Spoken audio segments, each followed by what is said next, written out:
Hello students के आज के लेक्चर के अंदर हम देखने वाले हैं कि डेटाबेस।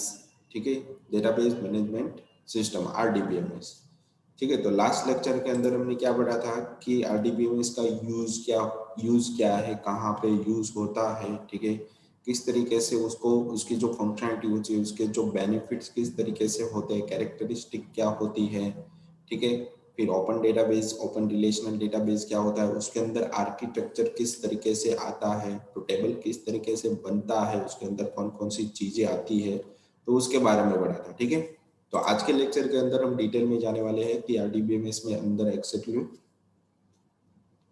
किसी कौन कौन सी चीजें आती है, जिसकी मदद से हमें डेटा क्या रहता है, मॉडल क्या होता है, तो उसके बारे में हम डिटेल में पढ़ने वाले हैं। ठीक है, तो कभी भी आपको इस तरीके का कोई भी निशान दिखाई दे तो वन टाइप ऑफ आपका डेटाबेस है। ठीक है, तो चलते हैं हम कि बेसिक कॉन्सेप्ट रिलेशनल मॉडल, मतलब रिलेशन होता है पर रिलेशन के अंदर एक्जेक्टली क्या होता है, तो रिलेशन किसी ने फाइंड आउट किया, तो उसके बारे में आज के लेक्चर के अंदर हम डिस्कस करेंगे। वो डेटा के बारे में, मतलब डेटा एग्जैक्टली क्या होता है, किस तरीके से होता है, किस तरीके से प्रेजेंट किया जाता है, वर्क किया जाता है, तो वो सारी चीजें आज के लेक्चर के अंदर हम देखेंगे। तो फर्स्ट ऑफ ऑल हमारे पास है रिलेशनल मॉडल। तो यहाँ पे लिखा है the principle of the relational model were first outline by the doctor E F Codd in 1970 June paper called a relational model of a data for large scale data banks. मतलब banking system के लिए उन लोगों ने दो अलग अलग एक पेपर्स के अंदर जो भी डेटा बनाया था, वो फर्स्ट ऑफ ऑल कहाँ पे बनाया था, वन टाइप ऑफ पेपर के अंदर बनाया था। भाई इसका डेटा यहाँ पे कनेक्टेड होगा, इसका डेटा यहाँ पे, तो दो अलग अलग डेटा के साथ वो कनेक्टिविटी बताते, मतलब रिलेशनल बताते। तो इस तरीके से उन लोगों ने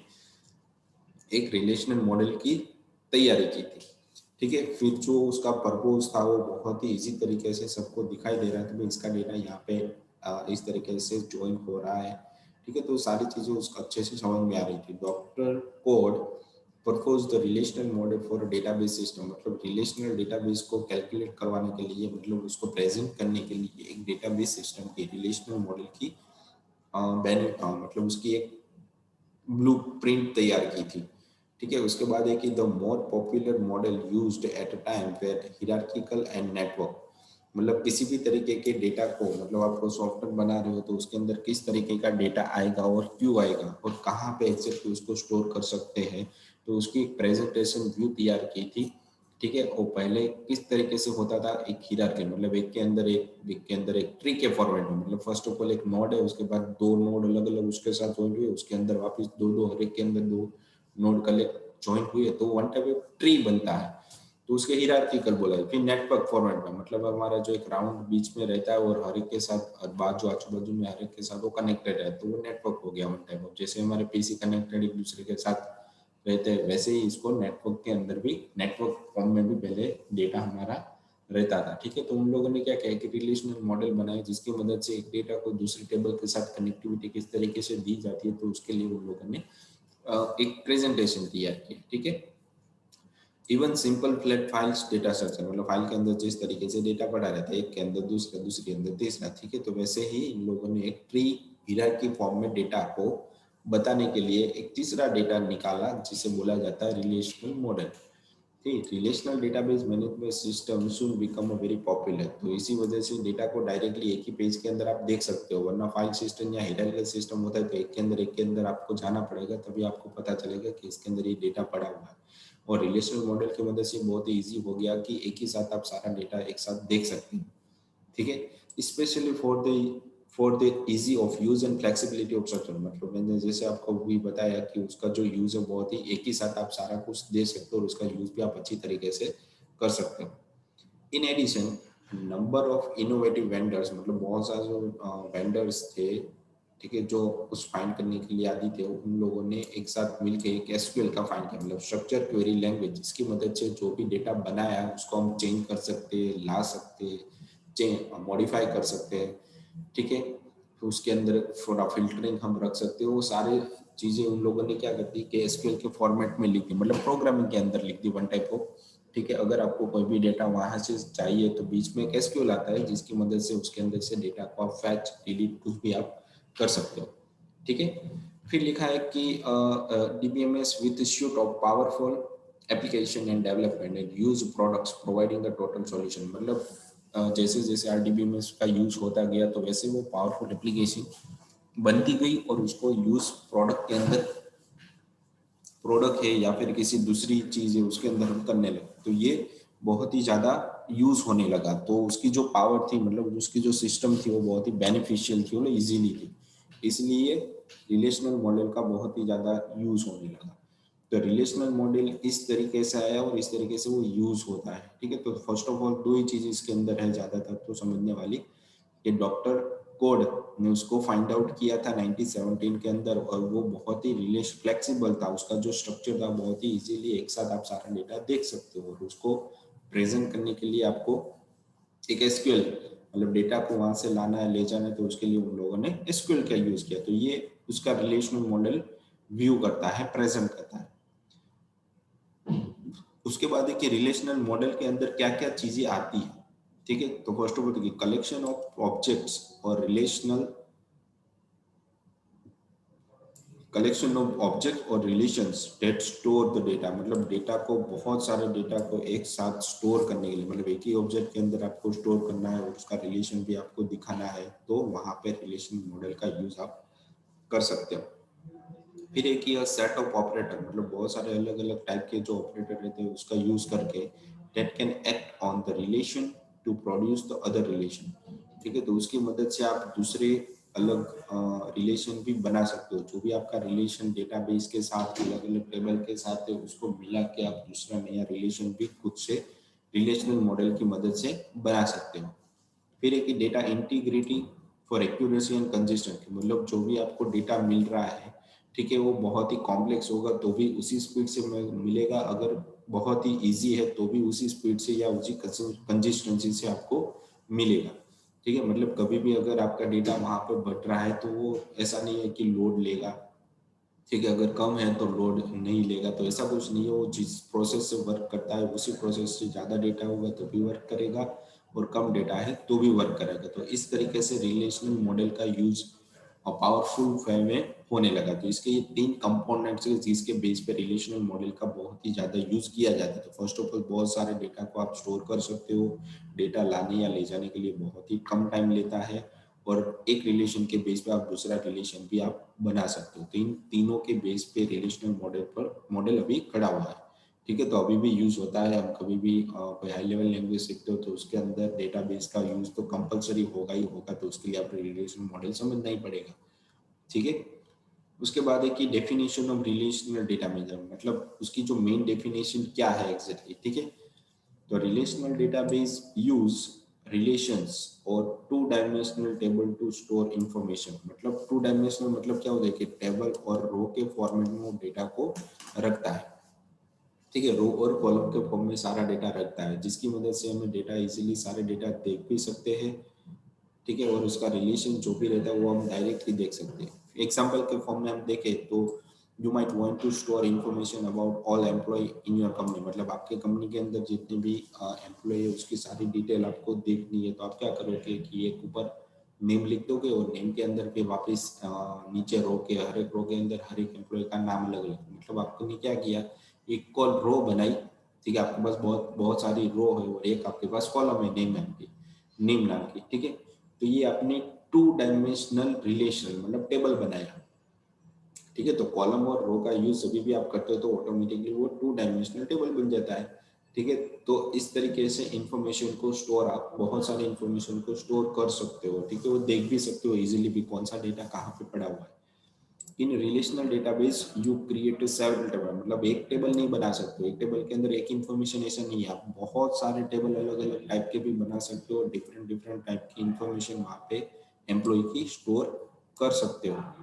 सच as an employee table and department table, salary table, तो हर एक का टेबल अलग अलग आप बना सकते हैं। एम्प्लॉय का टेबल अलग रहेगा जिसके अंदर एम्प्लॉय की इंफॉर्मेशन सिर्फ रहेगी, अगर डिपार्टमेंट का टेबल तो डिपार्टमेंट की इंफॉर्मेशन वहाँ पे रहेगी, सैलरी है तो सैलरी किस डिपार्टमेंट के अंदर किस एम्प्लॉय की कितनी है वो भी वहाँ पे लिखी रहती है। मतलब रिलेशन बन जाता है सैलरी का एम्प्लॉय और डिपार्टमेंट के साथ, और एम्प्लॉय का डिपार्टमेंट के साथ रिलेशन बनता है। ठीक है, तो इस तरीके से आप वहाँ पे रिलेशन दिखा सकते हो, उसका ये मेन यूज है। तो आप यहाँ पे सिर्फ उसकी डेफिनेशन बताना चाहते हो किसी को तो ऐसे भी प्रेजेंट कर सकते हो कि रिलेशनल डेटाबेस यूज रिलेशन और two dimensional tables two store information.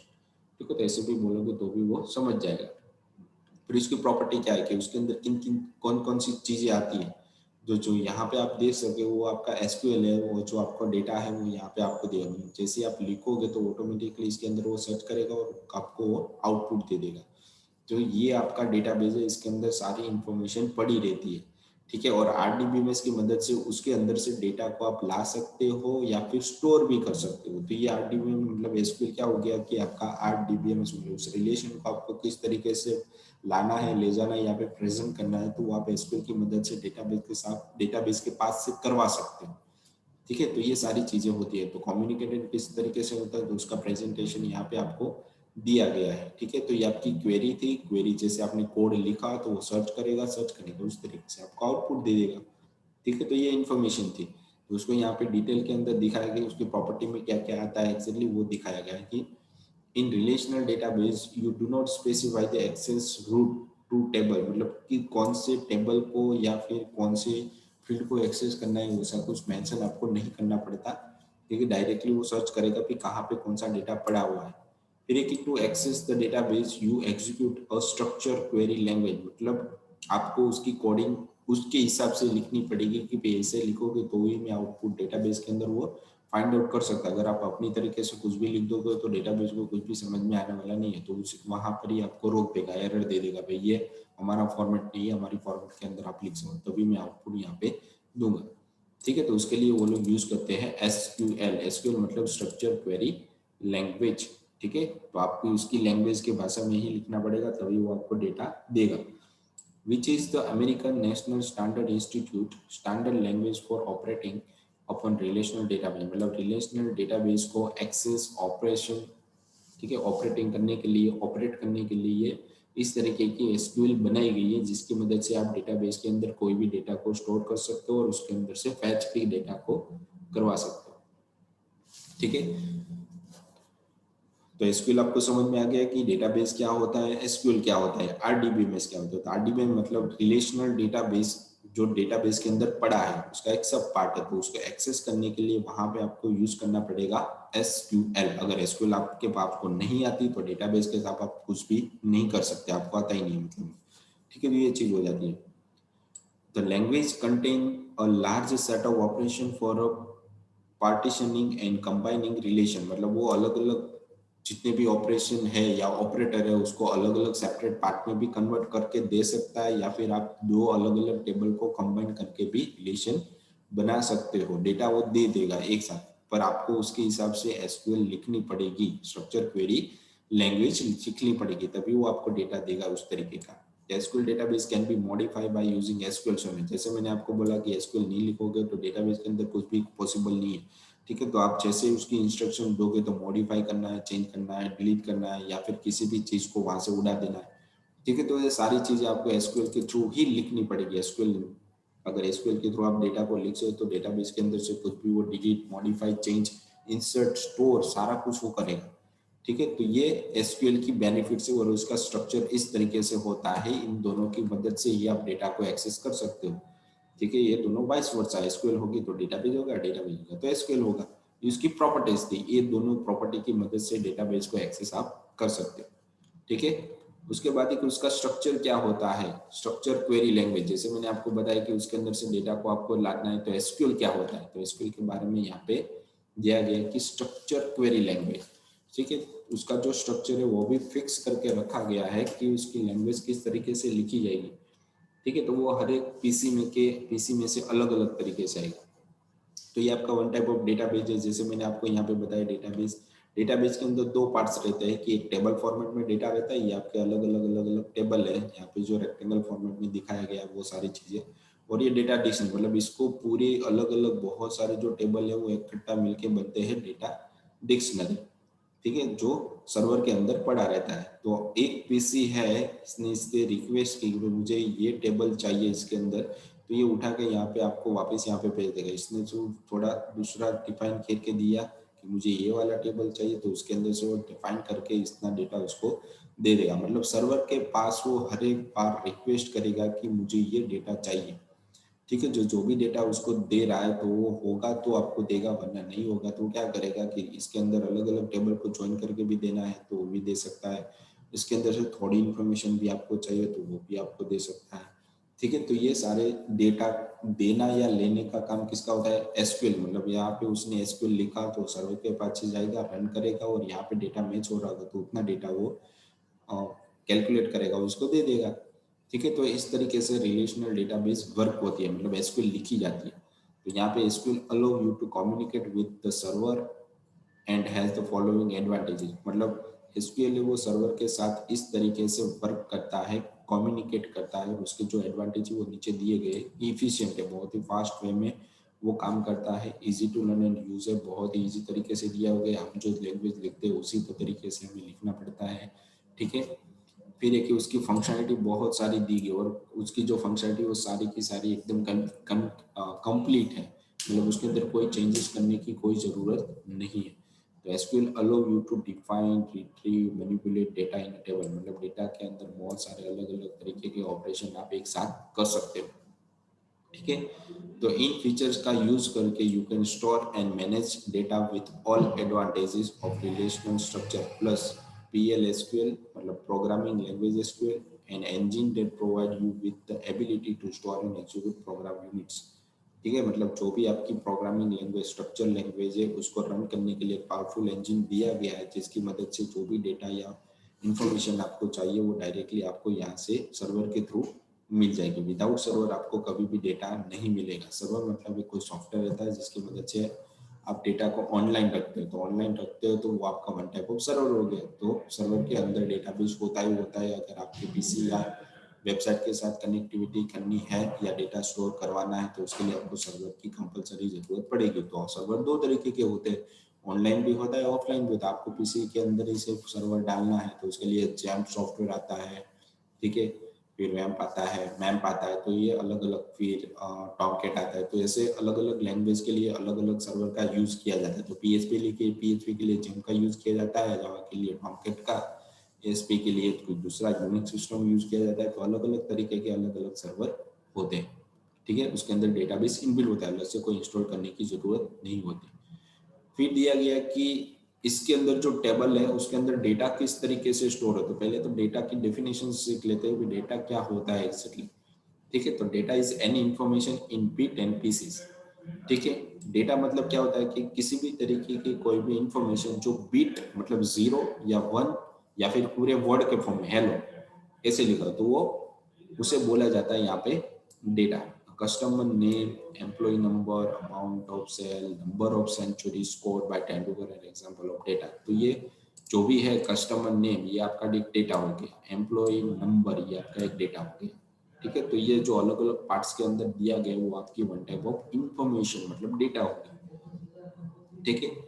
To operate with the data, मतलब डेटा को ऑपरेट करने के लिए the data needs to be related so that it is easier to search and locate them, ठीक है। तो data को लोकेट करने के लिए उसके साथ थोड़ा रिलेशन बनाया जाता है, उसके बाद ही आप उसको लोकेट कर सकते हो।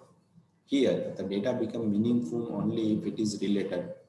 वो टेबल के साथ कोई रिलेशन बनाता है, रिलेटेड है, तो ही वो डेटा आपको मीनिंगफुल बनेगा। अगर आप एम्प्लॉय का नाम बनाते हो, ठीक है, एम्प्लॉय का टेबल बनाते हो, उसके अंदर आप कलर डालते हो, अलग अलग टाइप के कलर, तो वो इंफॉर्मेशन आपके लिए कुछ काम की नहीं है, ठीक है। तो डेटा होता है और एक मीनिंगफुल फॉर्म में भी डेटा स्टोर करके रखना पड़ता है। तो यहाँ पे आपको देखो ये यहाँ पे एक रो दी गई है, उसके अंदर बहुत सारे number, name, salary, bonus, sales, type is file. तो ये आपके इंफॉर्मेशन हो गई, मतलब आपकी मीनिंगफुल नेम हो गई, ठीक है, मतलब डेटा हो गया। डेटा के अंदर वो डेटा किस तरीके से स्टोर करेगा तो उसके लिए हमें उसका मॉडल समझना पड़ेगा, ठीक है। तो data models, models are cornerstone of design, मतलब किस तरीके से वो डेटा बनेगा तो उसका एक कॉर्नर स्टोन है, मतलब की पॉइंट है, जिसकी मदद से आप डेटा को, मॉडल को डिजाइन कर सकते हो। Engineer build a model of a car to work out any detail before putting it into the production, ठीक है। तो इंजीनियर क्या करता है, कोई भी कार बनाता है तो जब तक उसकी प्रोडक्शन कंप्लीट नहीं हो जाती तब तक वो किसी भी डिटेल को बाहर नहीं देता, ठीक है। तो यहाँ पे वही लिखा है कि engineer build a model of a car to work out any detail before putting it into the production. जब तक वो प्रोडक्शन में नहीं डालता, मतलब उसका मैन्युफैक्चरिंग स्टार्ट नहीं होता, तब तक वो किसी कोई भी इंफॉर्मेशन किसी दूसरे को नहीं देगा। ठीक है। In the same manner system designer develop a model to explore idea. उसका जो आइडिया है उसको वो एक्सप्लोर करेगा, इम्प्रूव करेगा, अंडरस्टैंड करेगा, उसके बाद ही उसकी वो डिजाइन तैयार करेगा कि उसके अंदर कौन कौन की इंफॉर्मेशन आएगी, कौन कौन सा डेटा आएगा। ठीक है, तभी वो आगे बढ़ेगा। तो ये हो गया डेटा मॉडल्स। फिर डेटा मॉडल्स के अंदर उसका पर्पस क्या है। ठीक है, तो models help communicate the concept in people's mind. मतलब पीपल अलग अलग तरीके के जो पर्सन रहते हैं उसके अंदर कम्युनिकेट करवाने के लिए उसके अंदर कौन सा डेटा स्टोर करवाना है, तो वो सारी बिल्डअप की जाती है।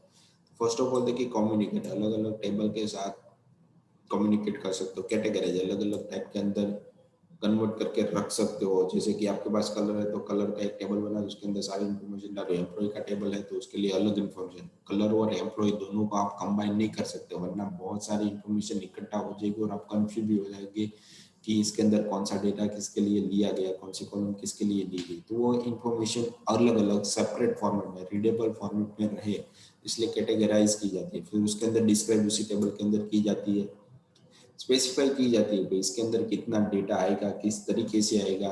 ठीक है, उसके बाद इन्वेस्टिगेट भी आप कर सकते हो। अगर आपको डेटा कैटेगराइज फाइंड आउट करना है तो एक टेबल के अंदर गए तो आपको पता है कि इस एम्प्लॉय के टेबल के एम्प्लॉय मिलेगा, कलर के टेबल के कलर ही मिलेगा, तो अलग अलग कैटेगराइज भी आप कर सकते हो और फाइंड भी कर सकते हो इसी तरीके से।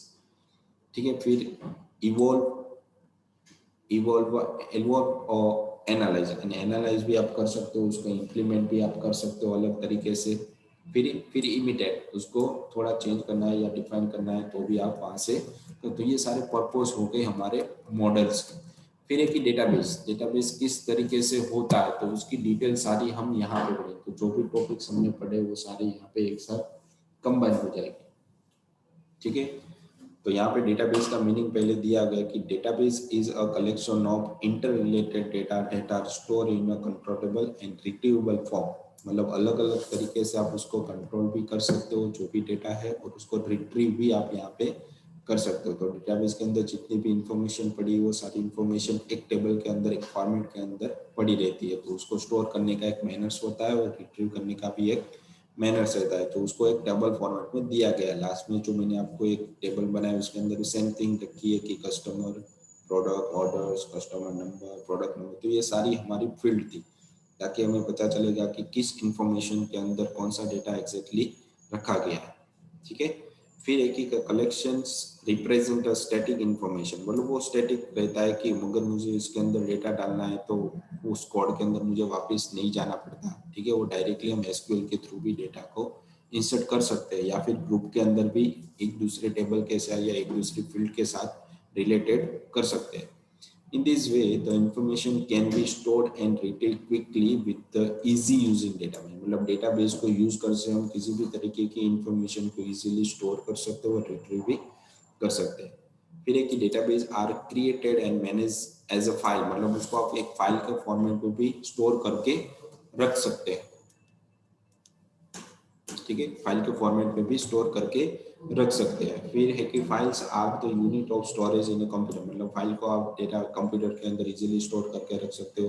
When the data is manage, data जब मैनेज रहेगा तो it is important that the relational governing the meaningful data groups are easy to define and manipulate. मतलब उसको देखने, कभी भी उसको उसके ऊपर आपको काम करना है या फिर उसके मीनिंग समझना है तो वो अगर एक ऑर्गेनाइज फॉर्मेट में मैनेज रहेगा तो आप उसको अच्छी तरीके से देख भी सकते हो और किसी को दिखा भी सकते हो और चेंजेस भी कर सकते हो वहाँ पे इजीली। ठीक है, each individual information can be share among several user. मतलब अलग अलग यूजर को भी आप उसको डिपार्ट कर सकते हो। जो भी इंफॉर्मेशन आपके पास पड़ी रहती है उसको अलग अलग यूजर को देख भी दिखा भी सकते हो, अलग अलग यूजर को देख भेज भी सकते हो।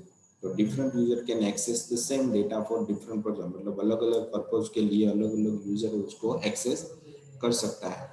तो इस तरीके से सारी इंफॉर्मेशन डेटाबेस हमारा बनाया जाता है। ठीक है, तो ये हमारा वन टाइप ऑफ डिटेल्स होगी डेटाबेस की कि डेटाबेस के अंदर क्या क्या चीजें आती है और किस तरीके से आती है। सारी इंफॉर्मेशन यहाँ पे हमें मिल जाएगी इजीली। तो हमें पता चलेगा कि ये डेटाबेस एक्जेक्टली क्या होता है, किस तरीके, अगर आपको उसकी थियरी अच्छे से उसमें तो प्रैक्टिकल भी आप बहुत अच्छे से वहाँ पे करोगे। जैसे जैसे आगे बढ़ेंगे तो इसके प्रैक्टिकल सारी कुछ आ जाएगी। जिस तरीके से मैंने यहाँ पे आपको टेबल बताया तो उसी टेबल के हम वर्कआउट करना चालू करेंगे। ठीक है, तो आज के लेक्चर के लिए इतना ही था। उसके बाद यहाँ पे 3 क्वेश्चन आपको दिए गए जो आपको ऊपर के जो भी लेक्चर मैंने आपको बताया उसके अंदर से ही है। ठीक है, तो इसको अच्छी तरीके से समझना है। तीनों क्वेश्चन फिलअप करके आपको हमारी जो वेब एप्लीकेशन है उसके अंदर करना है, तभी आपको फिलअप करना है, तभी आपको अटेंडेंस आपकी गिनी जाएगी। ठीक है, तो आज के लेक्चर के लिए इतना ही था। आज के लेक्चर के अंदर हम क्या पढ़ा कि डेटा क्या होता है, रिलेशनल मॉडल क्या होता है, ठीक है, टेबल्स क्या होती है, ठीक है, फिर उसकी जो पर्पस है, उसकी जो रिलेशनल है, तो वो सारी चीज़ें हमने आज के लेक्चर के अंदर पढ़ी। ठीक है, तो आज के लेक्चर के लिए इतना ही था। ठीक, थैंक यू।